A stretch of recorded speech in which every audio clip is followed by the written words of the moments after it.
নমস্কার বন্ধুরা, তো আজকে আমি বানাবো চিকেন রোল। তো এই যে ক্যাপসিকাম মরিচ আমি জিরি করে কেটে নিব, তারপরে পেঁয়াজটুকু আমি কেটে নিব। তো আমার কাটা হয়ে গেছে। এই যে পেঁয়াজ, ইয়েলো মরিচ, রেড মরিচ, গ্রিন মরিচ, তারপরে মাংসটাকে আমি ধুয়ে রেখেছিলাম পিস পিস করে, একদম কিমা কেটে রেখেছিলাম। তো ধনিয়ার গুঁড়া, জিরের গুঁড়া, আর মরিচের গুঁড়া, আর রং গুঁড়া, আন্দাজ করে লবণ সব 2 চামচ দিয়ে দিব। লবণটা 1 চামচই দিব। তারপরে একটু 2 চামচ দই দিয়ে দিব। তারপরে আমি এটা চিকেন মশলা দিয়ে দিব।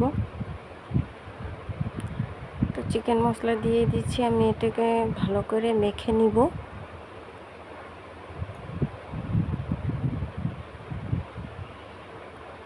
আমি গরম মশলাও একটু দিয়ে দিব। তো গরম মশলাটা আমি দিয়ে দিয়েছিলাম, ভুলে গেছি বলতে। তো বন্ধুরা, এই যে মাখা হয়ে গেছে। তারপরে ডিমটাকে আমি পেস্ট করে নিব, চামচ দিয়ে গুলে নিব। তো আমি কড়াই বসিয়ে দিয়েছি। তো আমি মাংসটাকে ফ্রাই করে নিব। তো ভালো করে খুব সুন্দর করে ফ্রাই করবেন, এটা হইতে টাইম লাগে না। তো আমি আবার কড়াইটা গরমই ছিল, তেল দিয়ে দিচ্ছি অল্প করে। তো আমি পেঁয়াজটাকে ভেজে নিব, পুরো লাল করব না, হালকা ভাজবো। তো আমার পেঁয়াজ হালকা ভাজা হয়ে গেছে, মানে নরম হয়ে গেছে। তো আমি এই সব ক্যাপসিকাম মরিচগুলো ঢেলে দিব। তো এগুলো আমি অল্প ভেজে নিব ভালো করে। তো ভাজা হয়ে গেছে। তো আমি মাংসটাকে ঢেলে দিব। অল্প আমি ভিনেগার আর অল্প সয়া সস দিছি।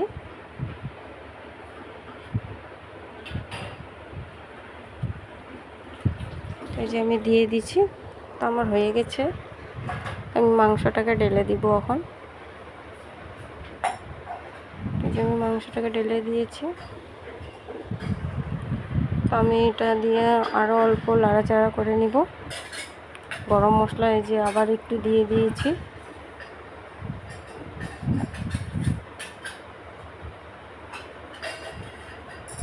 তারপর আমার হয়ে গেছে। তো আমি ময়দা মেখে রেখে দিয়েছিলাম। তো আমি রুটিটা বানিয়ে নেব।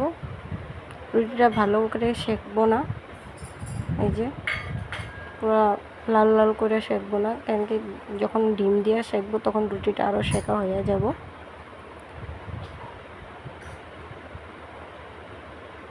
তো এরকম করে বন্ধুরা ঘরে বানায়া খাবেন, সেই টেস্টি লাগে। তো আমি রবিবার ছিল, তো আমি রেসিপিটা বানিয়েছিলাম। তো সবাইকে ভালো লেগেছে।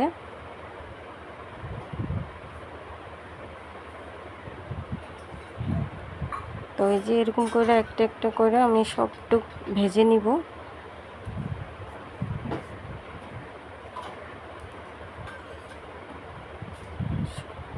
সব রুটিটাকে আমি ভেজে নিব এরকম করে অল্প অল্প ডিম দিয়ে।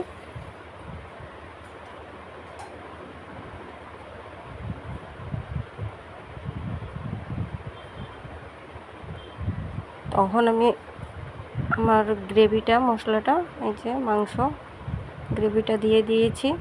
এখন রোল করে নিব সস দিয়ে।